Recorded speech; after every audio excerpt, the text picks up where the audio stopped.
નમસ્કાર, આપ જોઈ રહ્યા છો TV9. હું છું હાર્દિક મોદી. શરૂઆત કરીશું ટોપ 9 સમાચારોની. ગુજરાતના ટોપ 9 સમાચારથી. હવામાન વિભાગે રાજ્યમાં આગામી 5 દિવસ ભારેથી અતિભારે વરસાદની આગાહી કરી છે. સૌરાષ્ટ્રમાં પણ આગામી 3 દિવસ ભારેથી અતિભારે વરસાદની શક્યતા છે. ઉત્તર, મધ્ય અને દક્ષિણ ગુજરાતમાં ભારે વરસાદની આગાહી કરાઈ છે. હવામાન વિભાગ અનુસાર સૌરાષ્ટ્રના અનેક વિસ્તારોમાં ભારે વરસાદ પડવાની શક્યતા છે.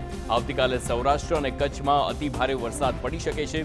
ગુજરાત પર હજુ 2 વરસાદી સિસ્ટમ સક્રિય છે, જેના કારણે ભારે વરસાદ પડી શકે છે.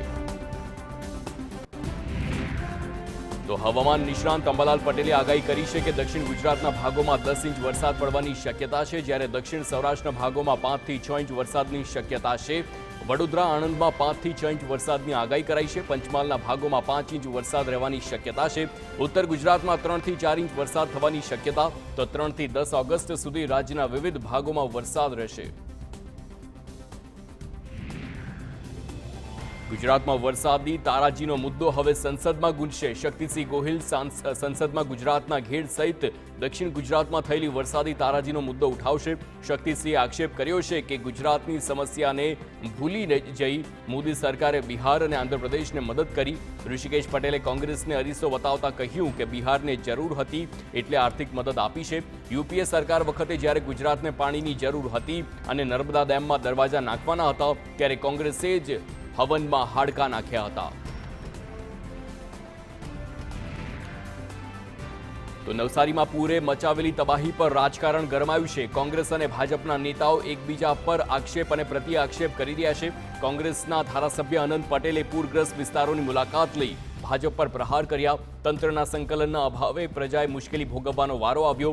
કોઈ પ્રજાની મદદ માટે ન આવ્યું. તો નવસારી ભાજપ પ્રમુખે કોંગ્રેસે પલટવાર કરતા કહ્યું કે પૂરગ્રસ્તોની મદદ માટે ભાજપના કાર્યકરોએ વ્યવસ્થા કરી હતી. ભાજપના ધારાસભ્ય ડીકે સ્વામીએ આપેલી ગેરંટીનું સુરસુર્યું થયું છે. ભરૂચના આમોદમાં ₹7.5 કરોડના ખર્ચે બનેલા રસ્તાનું માત્ર 5 મહિનામાં વરસાદમાં ધોવાણ થયું છે. ધારાસભ્ય ડીકે સ્વામીએ ગેરંટી આપી હતી કે આવનારા 25 વર્ષમાં આ રસ્તો આવો ને આવો જ રહેશે અને કોઈ ખાડો પડશે નહીં. 25 વર્ષ સુધી રસ્તાને કંઈ નહીં થાય. રસ્તા પર ઠેર ઠેર ખાડા પડતા ફરી સમારકામની જરૂર પડી.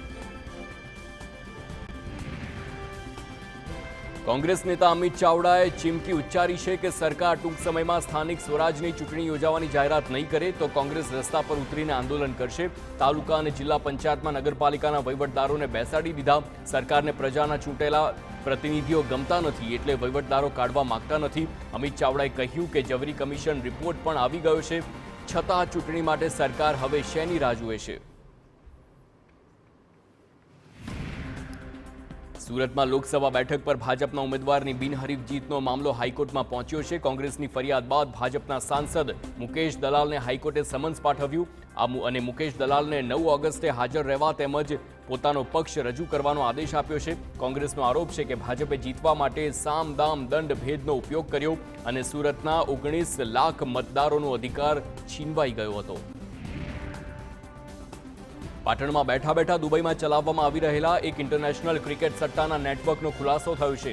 ભુજ સાયબર ક્રાઇમ બાતમી મળી હતી અને તેના આધારે જ તપાસમાં એક જ વર્ષમાં 52 અબજનું ટર્નઓવર કરતું સટ્ટા રેકેટ ઝડપાયું છે. સટ્ટાનું નેટવર્ક ચલાવનાર આરોપી ભરત ચૌધરી પાટણ ખાતે આવ્યો હતો. બાતમીના આધારે ભુજ સાયબર ક્રાઇમની ટીમે પાટણ પહોંચીને આરોપીને દબોચી લીધો છે. આરોપીને કોર્ટમાં રજૂ કરાતા કોર્ટે 1 ઓગસ્ટ સુધીના રિમાન્ડ મંજૂર કર્યા.